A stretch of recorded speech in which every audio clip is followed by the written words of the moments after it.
14వ వచనములో మనం చూసుకున్నట్లయితే భక్తి విడిచిన వాని మార్గము వానికే వెక్కసమగును.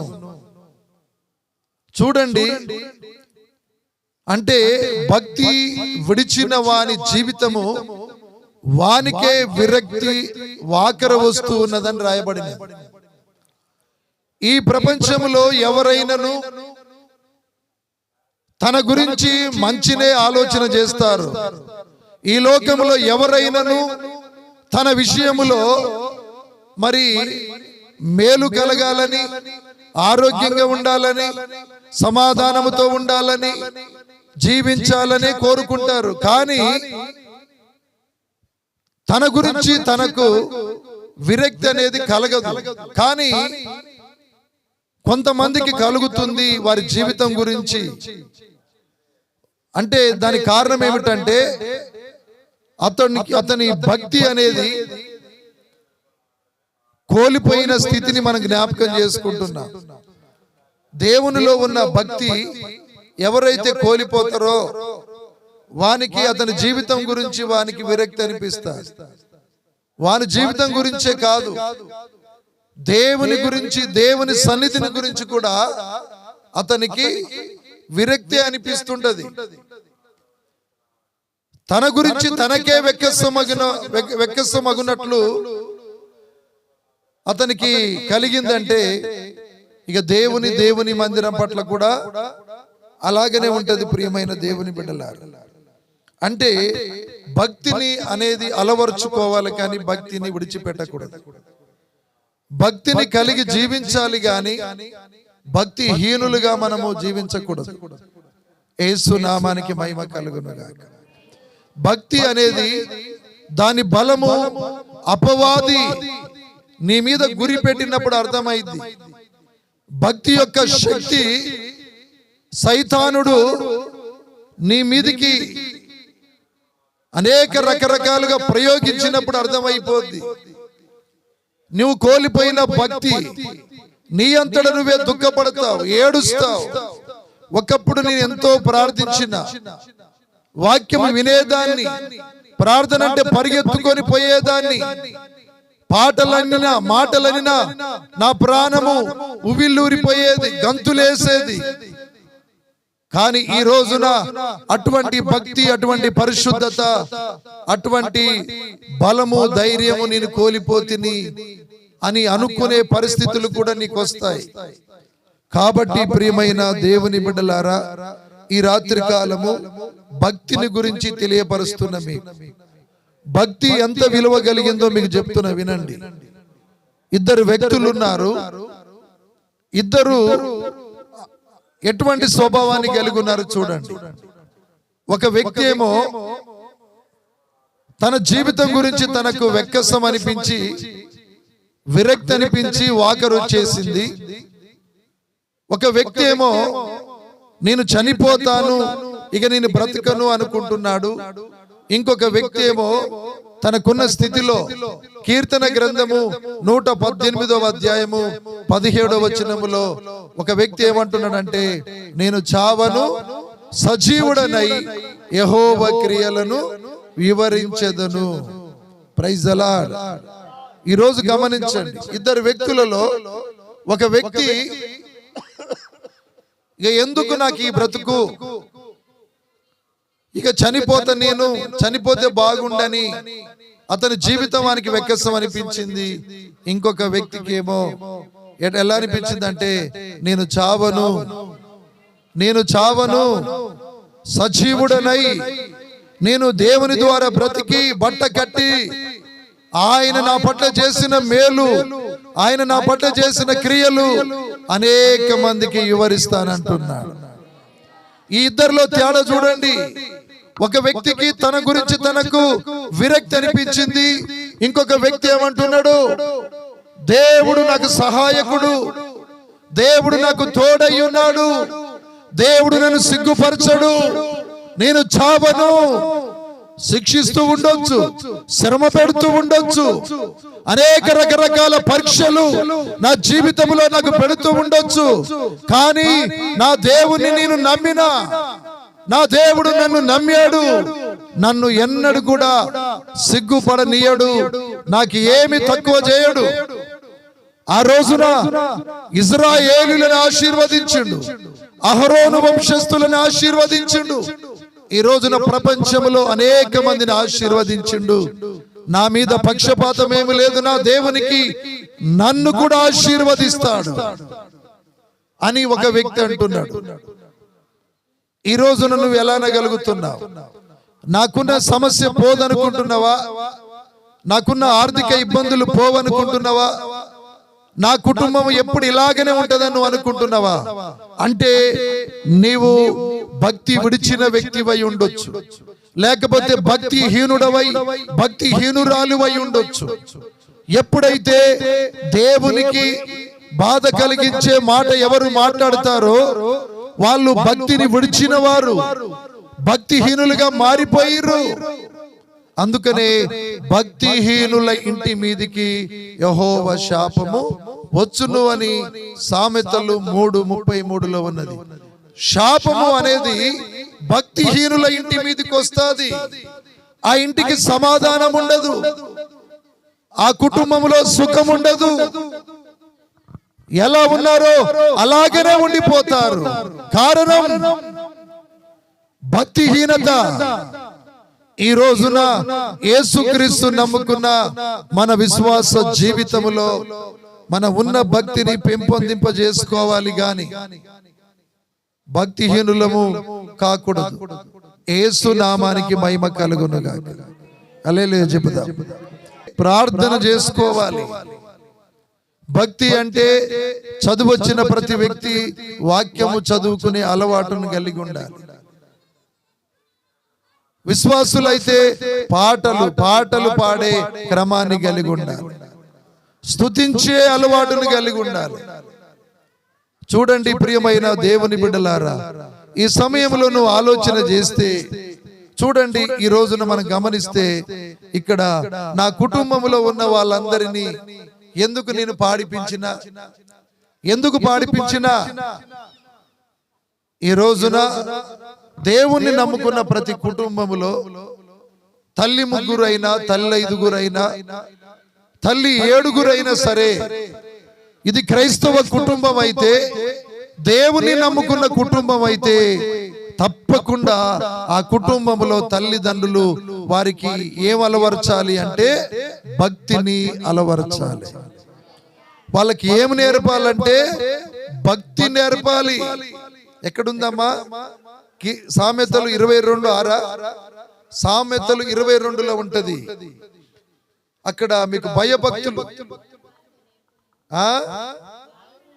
బాలుడు నడవవలసిన త్రోవను వాళ్లకు నేర్పుము, వాళ్ళు పెరిగి పెద్దవారైన తర్వాత వాళ్ళు ఆ దారి నుండి తొలగిపోరు.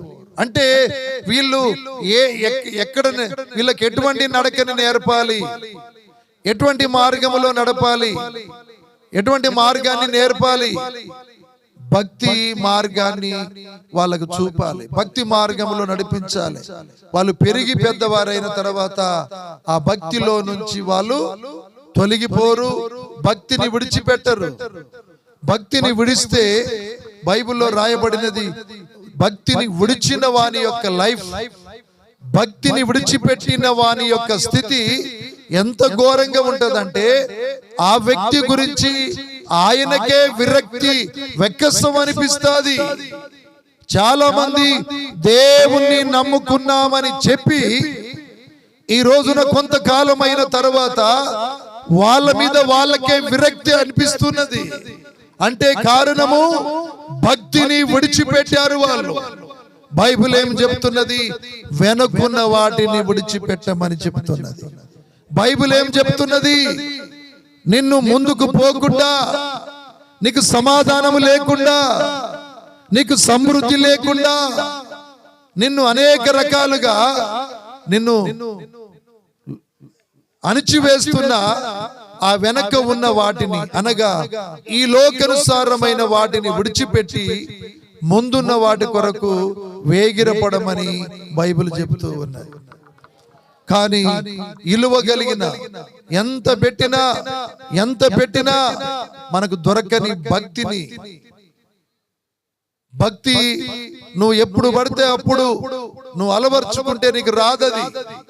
దినదినము, నెల సంవత్సరము ప్రార్థనల ద్వారా, వాక్యముల ద్వారా, పాటల ద్వారా, స్తుతుల ద్వారా దేవుని ఆజ్ఞలను పాటించి దేవుని మార్గములో నడిచి సంపాదించుకుంటే వచ్చేది.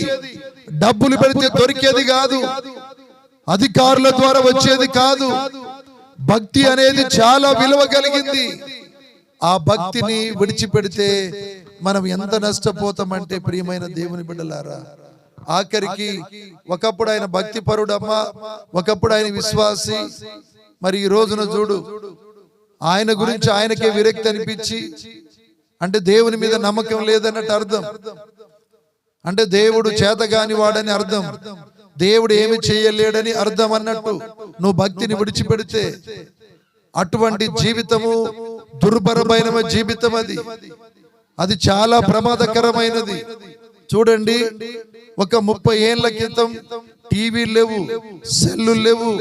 30 ఏళ్ల క్రితము ఒకటే కుటుంబం, ఏరుబాటు జీవితాలు లేవు. కుటుంబంలో ఉన్నవారు తల్లిదండ్రులు గాని, అత్తమామలు గాని, కోడళ్ళు గాని, కొడుకులు గాని, బిడ్డలు గాని అందరూ ఒకే కుటుంబముగా కూడుకొని భుజించిన స్థితి ఇప్పుడు లేదు. ఆ రోజున మన ఇంట్లో ఎవరినైనా కోల్పోతే, రక్త సంబంధులను కోల్పోతే సంవత్సరాలు నెలలు ఏడ్చిన దాఖలు ఇప్పుడు లేవు. ఈ 30-40 ఏళ్లల్లే ఈ సెల్లులు, ఈ టీవీలు, అలాగనే మరి ఒకరి మీద ఒకరికి ప్రేమ లేని పరిస్థితి ఏర్పడ్డదంటే ముందు భయంకరమైన దినాలు. ఇంకా 20 సంవత్సరాల ముందుకు ఆలోచించండి, ఇంకా 30 సంవత్సరాలకు ముందుకు చూస్తే ఎంత భయంకరమైన స్థితిని మనం ఎదుర్కోబోతున్నామో, ఎటువంటి భయంకరమైన రోజులను మనం చూడబోతున్నామో. కాబట్టి ప్రియమైన దేవుని బిడ్డలారా, అటువంటి దుర్దినములకు భక్తిహీనులు గురైపోతారు. అటువంటి చెడ్డ దినములకు భక్తిహీనులు, భక్తిని విడిచిన వాళ్ళు దొరికిపోతారు. కాబట్టి మనము దేవుని యందు విశ్వాసము కలిగి సంపాదించుకున్న భక్తిని విడిచిపెట్టకూడదు, భక్తిహీనులము కాకూడదు. చాలా మందిని చూస్తే పైకి భక్తి గలవారిగా కనపడి ఆ భక్తిలో ఉన్న శక్తిని ఆశ్రయించలేకపోతున్నారు. దేవుడా దేవుడా అంటున్నారు, దేవుని యొక్క ప్రత్యక్షతను చూడలేకపోతున్నారు. దేవుని మందిరం అంటారు, మందిరములో ఏ రోజు కూడా పూర్తిగా ఉన్న దాఖలు లేవు. ఈ రోజున దేవుడు దీర్ఘ శాంతము గలవాడు. ఆయన ఓపిక పట్టుకుంటాడు, ఓర్చుకుంటాడు.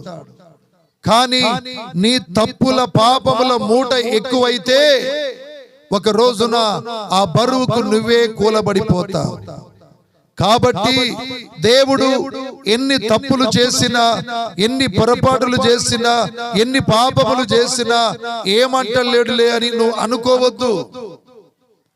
పూర్వము చేసిన నీ తప్పులు క్షమించమని దేవుణ్ణి అడుగు, మరలా ఇక చెయ్యకుము అని బైబిల్ చెబుతూ ఉన్నది. ప్రైజ్ ది లార్డ్ చెప్తాం. గమనించండి, ఈ రోజున పిల్లలకు చదువు నేర్పుతున్నారే గాని భక్తిని నేర్పుతలేరు. నా పిల్లలు ఆ స్థితిలో ఉండాలి, ఈ స్థితిలో ఉండాలి.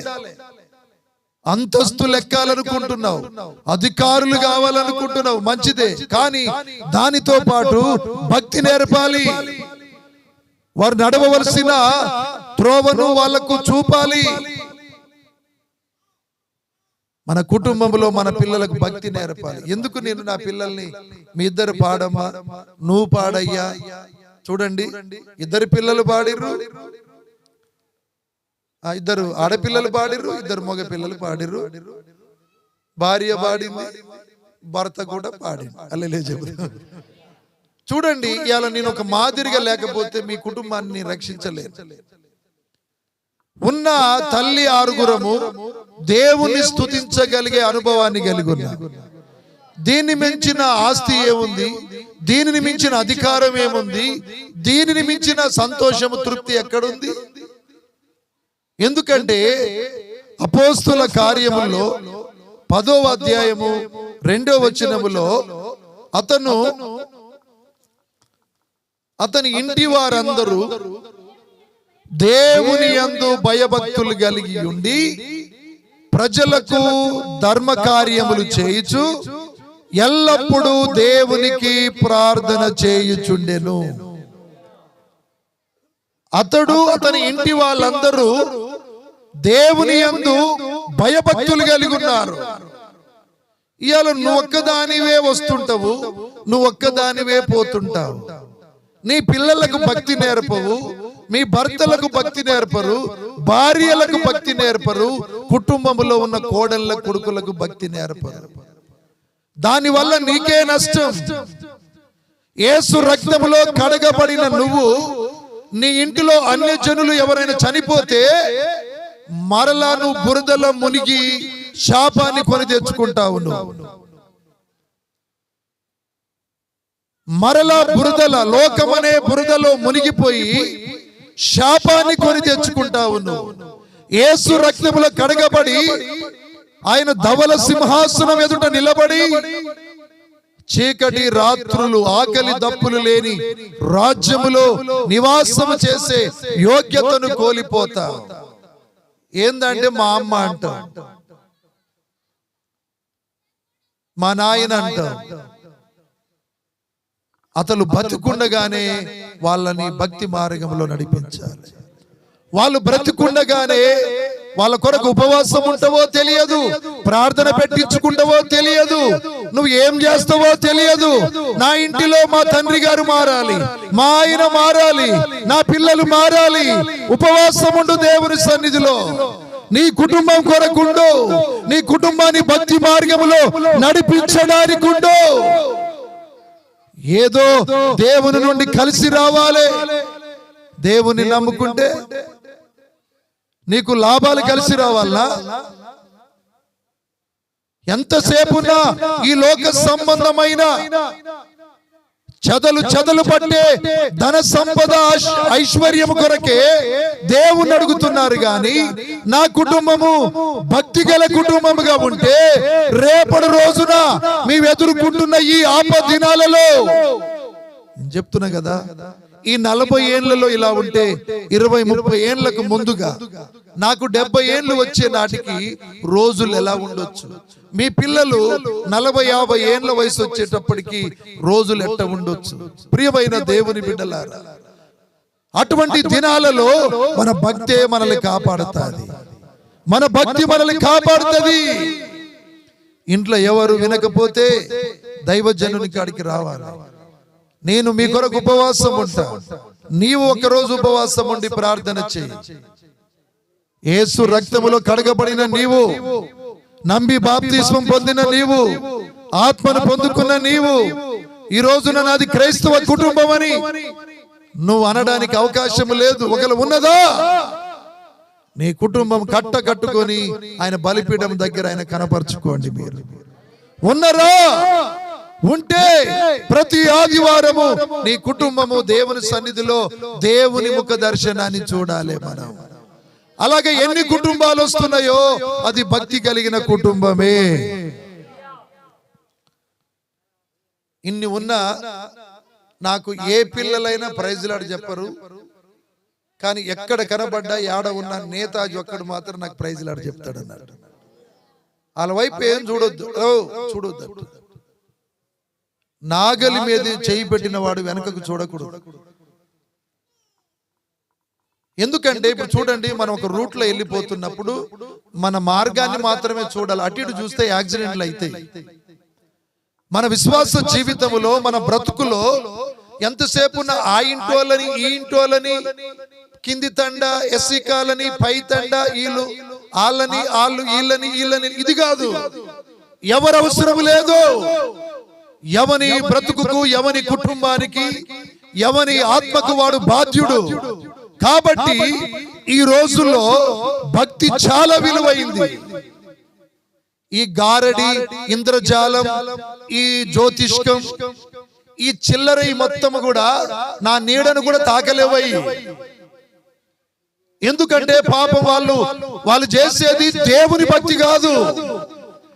దేవుని దగ్గర చేసేది దేవుని దైవభక్తి అంటారు. అది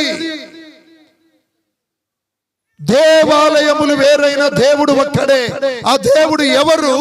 ఆ దేవుని దగ్గరికి ఎలా పోవాలి? యేసు నామానికి మహిమ కలుగును గాక. ప్రపంచం మొత్తము కూడా దేవుడు ఎవడు అని అన్వేషిస్తూ దేవుని కొరకు వెతుకుతూ దేవుని దొరికించుకొని దేవుని మార్గములో నడుస్తూ ఉన్నారు. చూడండి, ఈ రోజున ప్రియమైన దేవుని బిడ్డలారా, అయ్యా గొప్పగా చదువుకో అంటున్నారు, ఉద్యోగాన్ని సంపాదించు అంటున్నారు, సంబంధాలు వెతుకుతున్నారు, కానీ భక్తిని నేర్పుతలేరు, భక్తిని సంపాదిస్తలేరు. ప్రియమైన దేవుని బిడ్డలారా, ప్రార్థన చేసుకో అయ్యా, వాక్యం చదువుకో, పాటలు పాడు. ఇర్మే ఎలా పాడిండు, పవిత్ర ఎలా పాడింది, కరుణెట్ట పాడింది. అల్లెలూయా చెప్పు. నేను అందుకనే చెప్పిన, అయ్యా ఈ వయస్సు నేను వృద్ధాప్యం వచ్చేంత వరకు కాదు, ఇప్పుడు 40 ఏళ్ళు, ఈ వయస్సులోనే నా కొడుకు నన్ను మించిపోవాలి, అటువంటి అభిషేకం కనపడాలనుకున్నా అదే క్రమంలో ఆరాధన జరుపుతూ ఉన్నాడు, అదే క్రమంలో జరుపుతున్నాడు. అంటే నేను కోరుకున్నది అదే. ఈ రోజున నా అనుదిన ప్రార్థనలో మన గ్రామమే ఎన్ని కుటుంబాలు ప్రభువుని నమ్మినాయో ఆ కుటుంబాల గురించే ప్రియమైన దేవుని బిడ్డలారా. ఎందుకంటే చాలా మందికి తెలియక పాపం భక్తి హీనుల ఇంటి మీదకి శాపం వస్తుందట. నీతిమంతుల నివాస స్థలమును యేసయ్య ఆశీర్వదిస్తాడట. ఎవరి నివాస స్థలాన్ని? నీతిమంతుల నివాస స్థలాన్ని. నీతిమంతులు అంటే ఎవరంటే ఎవరి హృదయములో దేవుని వాక్యం ఉంటుందో, ఎవరి హృదయములో దేవుని వాక్యం ఉంటుందో, ఎవరు న్యాయముగా కనికరము కలిగి విశ్వాసము కలిగి ఉంటారో వారి నీతిమంతులు. వారు కదల్చబడరు, కదలరు. ఎన్ని తెగుళ్ళైనా రాని, ఎన్ని ప్రయోగాలైనా జరగని, ఏ సుడిగాలులైనా, పెను తుఫానులైనా, భూకంపాలైనా నీతిమంతుడు కదల్చబడడు. నీతి లేనుడు ఏం చేస్తాడంటే ఎరికేనా? ఈ రోజున ఏదో జరిగితే నలుగురు వచ్చి నాలుగు మాటలు చెప్పంగానే వాడు వాళ్ళ మాటల ప్రకారం వెళ్ళిపోతాడు. వాడు కదిలిండు అని అర్థం. ఇలా ఒక మాచర్ల నుండి తీసుకొని వచ్చారు. ఈ రోజు వానికి గ్యాస్ ప్రాబ్లం.